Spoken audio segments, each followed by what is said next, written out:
বিদ্যুৎস্পৃষ্ট হয়ে medical college পড়ুয়া এক ছাত্র মারা গেছে, আর তাকে বাঁচাতে গিয়ে প্রাণ হারিয়েছেন তার মাও। কোথায় ঘটলো এমন মর্মান্তিক ঘটনা?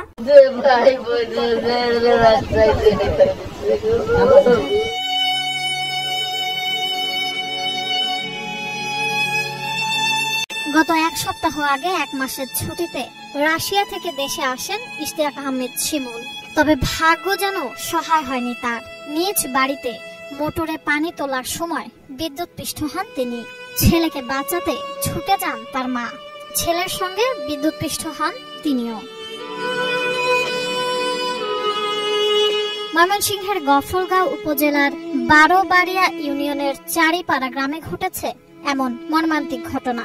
জানা গেছে, নিহত ইশতিয়াক আহমেদ শিমুল রাশিয়ার একটি প্রাইভেট মেডিকেল বিশ্ববিদ্যালয়ে অধ্যয়নরত 2য় বর্ষের ছাত্র ছিলেন তিনি। শিমুলের মামা খলিলুর রহমান জানান, বৃহস্পতিবার দুপুর প্রায় 2টার দিকে বাড়ির পুকুরে জল মোটর লাগিয়ে পানি ওঠানোর সময় বিদ্যুৎস্পৃষ্ট হন শিমুল। এ সময় শিমুলের মা সেলিনা আক্তার ছেলেকে ছটফট করতে দেখে ছেলেকে বাঁচাতে তিনিও পুকুরে ঝাঁপ দেন। তাতে বিদ্যুৎস্পৃষ্ট হন তিনিও। পুকুরে পানির মধ্যে দেখছে যে লাশ পড়ে রয়েছে, পরে মহিলারা সংবাদ পায়, মহিলারা ওই লাশগুলি পরে উঠাইছে। ইশতিয়াক আহমেদ শিমুল উপজেলার বারোবাড়িয়া ইউনিয়নের চারিপাড়া গ্রামের বাসিন্দা, স্কুল শিক্ষক হেলাল উদ্দিনের ছেলে। স্ত্রী সেলিনা আক্তার ও ছেলের মৃত্যুতে শোকে বাকরুদ্ধ হয়ে গেছেন স্কুল শিক্ষক হেলাল উদ্দিন।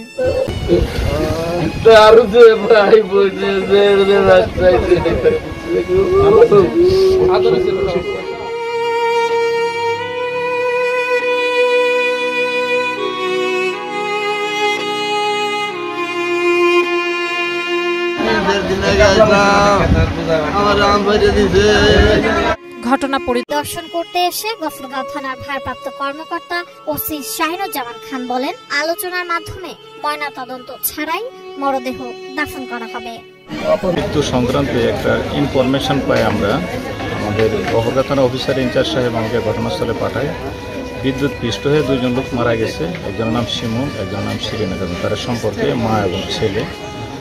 জল মোটরে তারা বিদ্যুতের স্পৃষ্ট হয়ে মারা গেছে। বিষয়টি তদন্ত চলতেছে, বাকিটা তদন্ত প্রকাশ।